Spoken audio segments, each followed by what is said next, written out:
Futebol Arte, com Luís Freitas Lobo. Uma viagem pelo Futebol Arte em conversa com o Mágico Deco, tentando perceber como pensa um criativo através das várias expressões que pode adquirir no futebol atual.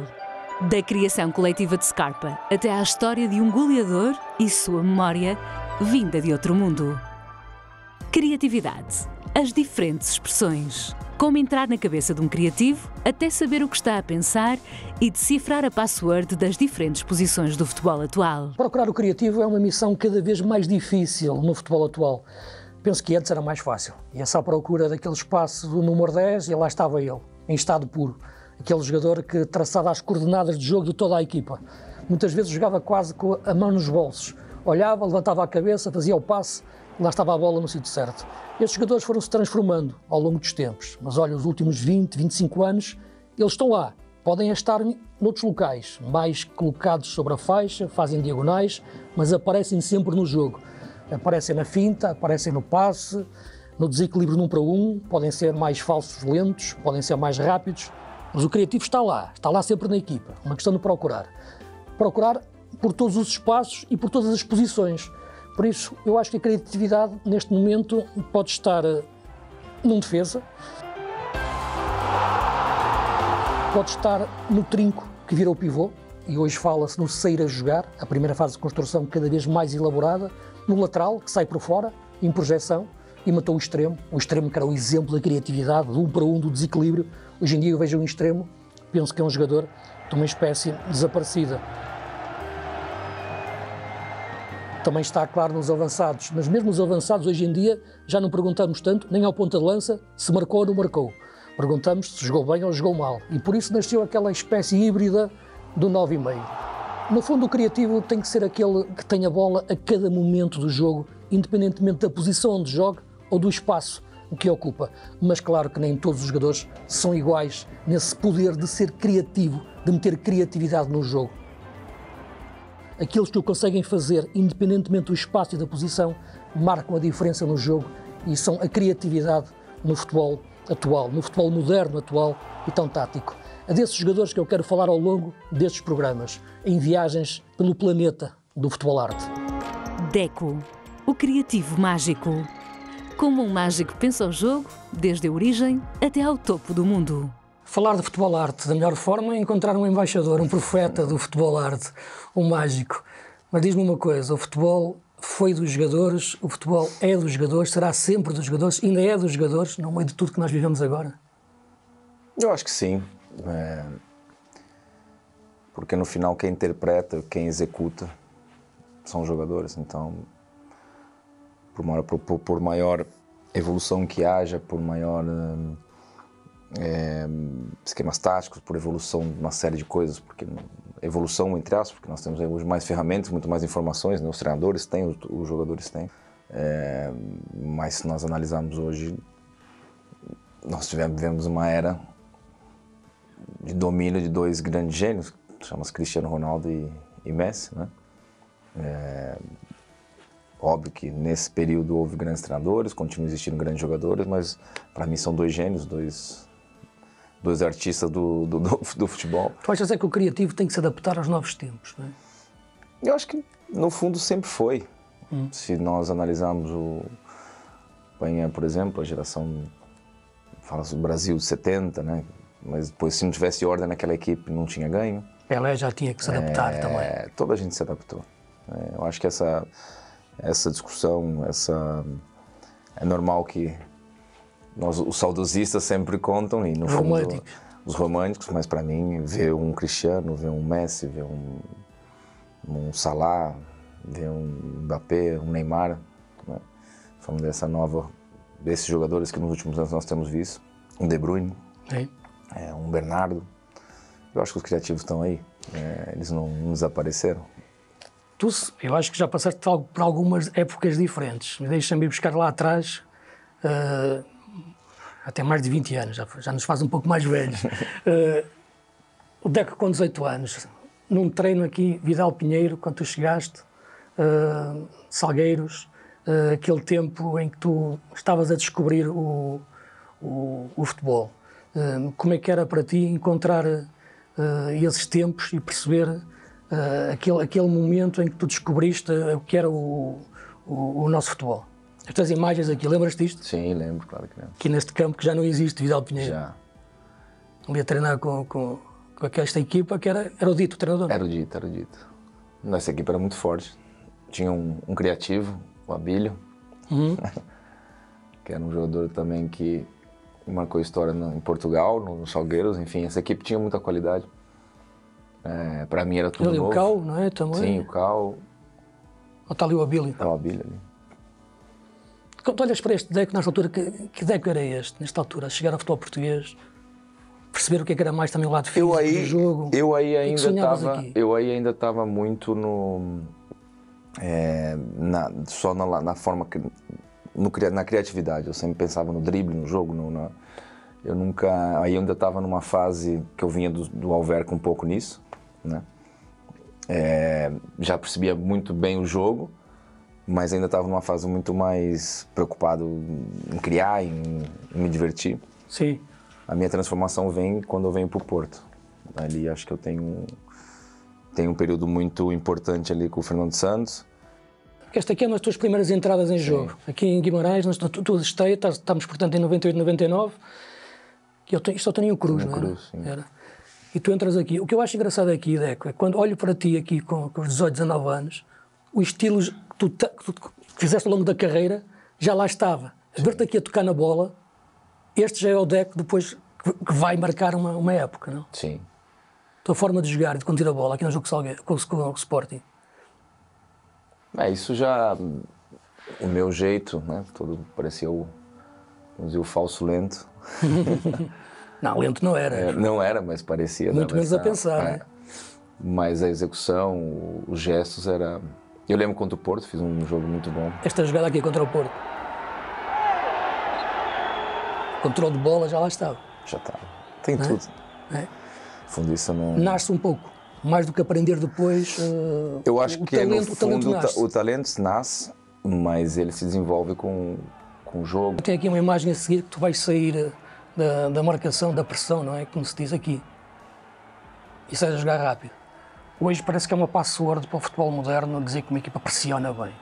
Que a pressão hoje parece que é uma password. Sentiste ao longo da carreira que aumentou cada vez mais os esquemas das equipas adversárias para pressionar o criativo? Ou que levou muitas vezes o criativo, o número 10 a desaparecer e passar a jogar mais sobre o flanco? Não, acho que hoje o 10 ou ele vai para o lado do campo ou ele recua. Deixa de jogar lá na frente. Se nós olharmos o Modric, por exemplo, é o número 10. O 10 deixou de ser o 10 clássico, onde tinha uma responsabilidade, tinha talvez a maior liberdade dentro de campo, sempre foi o do 10. Hoje ele acaba por assumir uma função mais específica, ou acaba virando como um gaúcho, por exemplo, que acabou jogando para o lado do campo, o Messi, que foi para o lado do campo, depois o Guardiola reinventa ele no meio. Tem que ser um 8 às vezes, não é? Um 8 livre, um 8 criativo, não é? Eu sempre fui isso, acabei muito jogando, se analisar a minha história. Sim.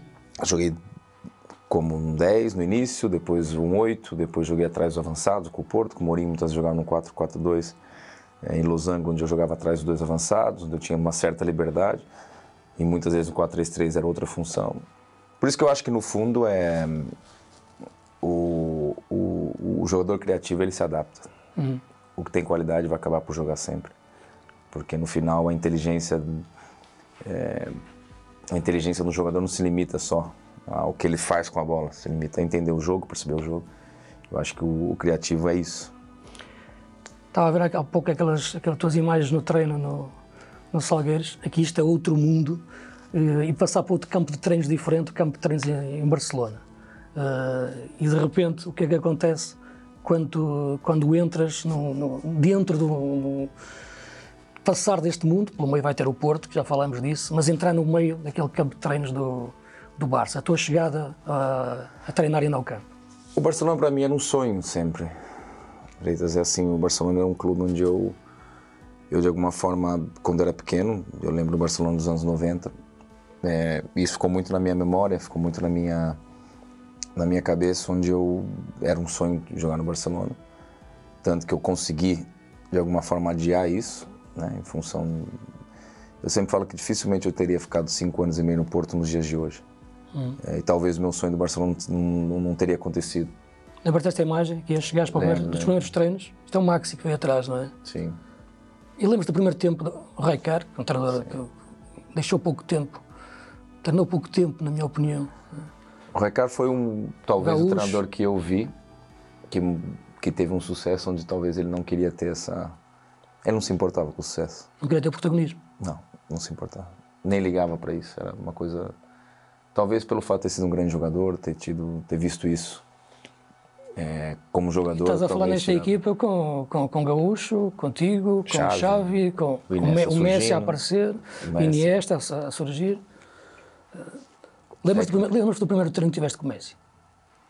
Na verdade, ele fez um primeiro treino quando ele subiu para treinar conosco e já se via que era uma coisa fora da realidade. Era muito acima da média. Pelos movimentos, por aquilo que... É aquilo que nós falamos. Você disse que eu, com 19 anos, já mais ou menos fazia os mesmos movimentos que eu fazia. Isso. Eu vejo ali os teus movimentos. Ele, com 17 anos, quando sobe para treinar, era igual. Dava uma bola a ele, arrancava, pintava toda a gente. Se não desse, estava tranquilo, parecia que não se passava nada. Do nada, arrancava. Então, assim, todas essas coisas já são... Né? Já é de um jogador isso, já, os movimentos, a forma de conduzir a bola, a forma do... Isso já... Esta equipa é a grande equipa que vai vencer o segundo título europeu do Barcelona, porque é importante recordar que em 2006 o Barça, grande clube, mas naquela altura só tinha um título europeu. Sim. Que era o de 92 do Cruyff. Sim, a grandeza do Barcelona não se refletia em títulos naquela altura. É isso. Eu acho que agora sim, talvez o Barcelona como sempre foi um grande clube. Hoje é um grande clube com os títulos que merecia. Mas é isso. Isto ainda é uma era pré-Guardiola treinador, mas já existia um estilo Barça na forma de jogar. Sim, o Barcelona sempre teve. Eu acho que o Cruyff é o mentor disso tudo. Eu olho para esta equipa, o Xavi aqui estava lesionado, estava com uma ruptura, tinha um problema cruzados. O Messi não era muito novo. O Messi era novo e acabou por nem ficar no banco. Eu penso aqui qual seria o jogador mais inteligente desta equipa, no sentido de te ligares e de trabalhar contigo. Qual seria esse jogador? Eu tenho uma ideia, não sei, do que eu acho, na frente de ataque, e tu que também poderás pensar, na forma de tabular e jogar. É assim, ali havia...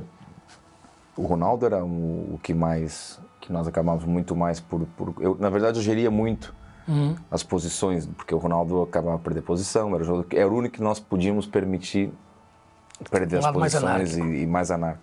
Até porque precisávamos disso dele.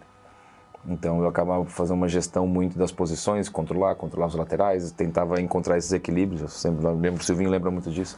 Sim. Quer dizer, não vai agora, que segura, porque nós já sabíamos mais ou menos agora, o jogador que mais fácil de achar em movimentos, entre linhas e tudo isso, sempre foi o Eto'o. É isso. Era isso que eu estava pensando. Foi o avançado que eu vi mais fácil de encontrar. Ele conseguia fazer um movimento perfeito entre linhas e sem estar no fora de jogo.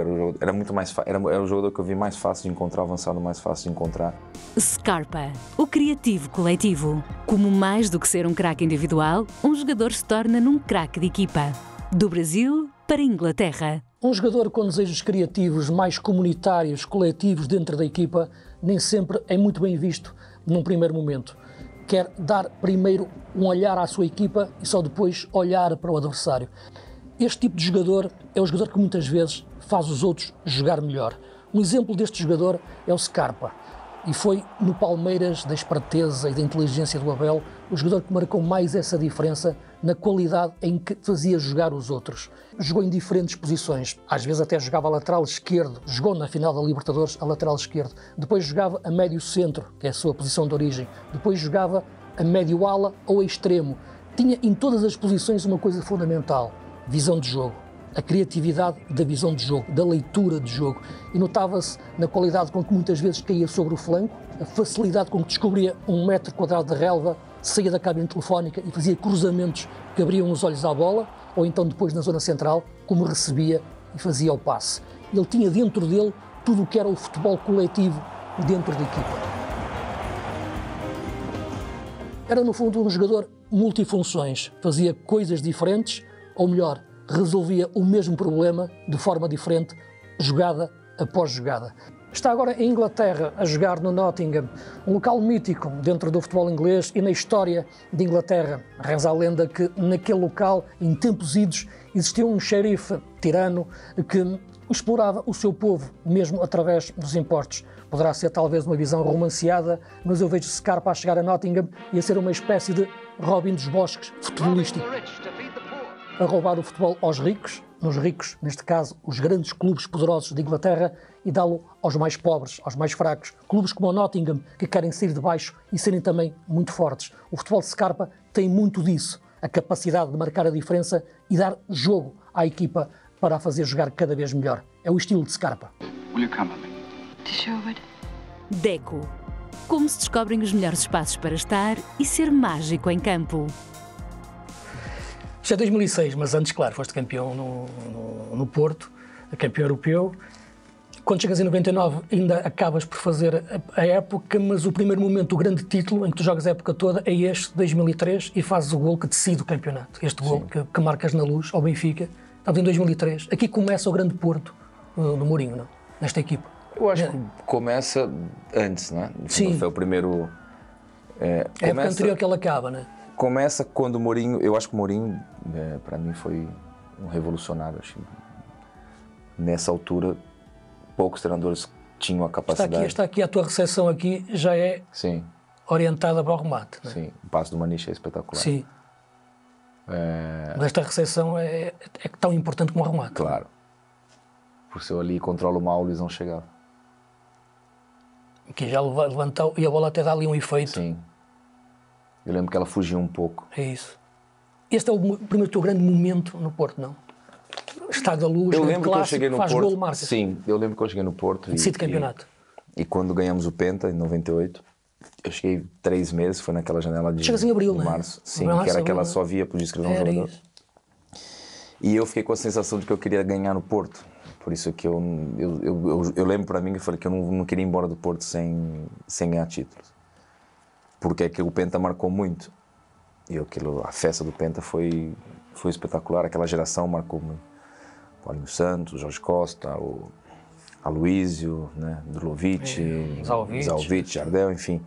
Eu aprendi muito com essa geração e de alguma forma aquilo ficou gravado em mim. Eu queria viver aquilo, mas de uma forma mais protagonismo, sendo mais...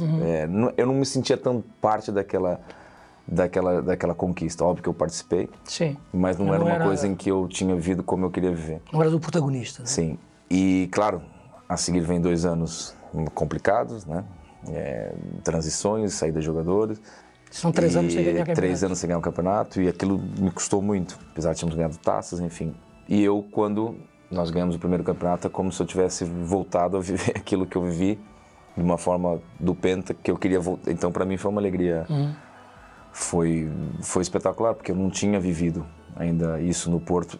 Vivi com o Fernando Santos, nós ganhamos as taças também, ganhamos acho que uma ou 2. Sim, mas é diferente daquele Mas o campeonato nível. Era uma coisa que eu queria voltar a ganhar com algum protagonismo, isso foi o que me marcou. Sim, tu há pouco falavas na questão do losango, do Porto ter naquela altura passado a jogar num sistema de 4-4-2 com o losango, e que foi isso que dá a passagem tática entre um sistema e outro para ganhar na Europa. O Mourinho conseguiu implementar naquele momento, naquela altura, nós conseguimos jogar 2 sistemas diferentes, os mesmos jogadores conseguimos encontrar esse equilíbrio. Com o Costinha, com o Pedro, com o Maniche, Pedro Mendes, sim, o Deco, o Mágico, e depois Derlei e o Feijão, o Carlos Alberto.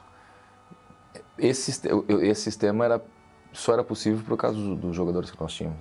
Por exemplo, nós tínhamos um jogador como Derlei, que era assustador a forma como ele se entregava. Ia buscar às vezes o flanco e não é? Isso me permitia ter uma liberdade, eu tinha uma liberdade de cair para um lado, conseguir encontrar espaço. Deixa eu fazer-te uma pergunta em relação a isso, porque a gente imagina sempre o Mágico, o 10, o craque com a bola nos pés.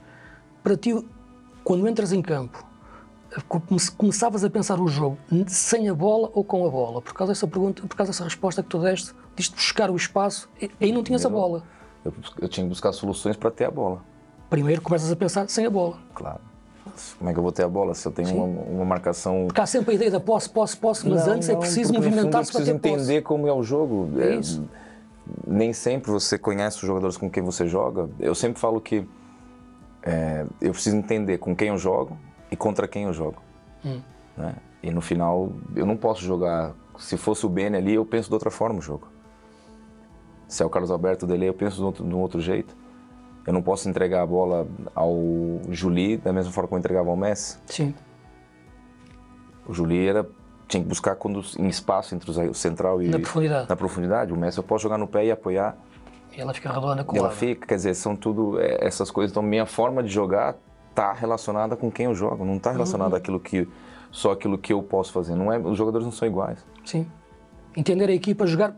Antes de olhar para a equipa adversária, olhar para a tua equipa. Claro, não é? Porque se eu, por exemplo, o Carlos Alberto era um jogador que tinha personalidade, conseguia segurar a bola, então talvez numa parede de frente vale a pena eu ir apoiar.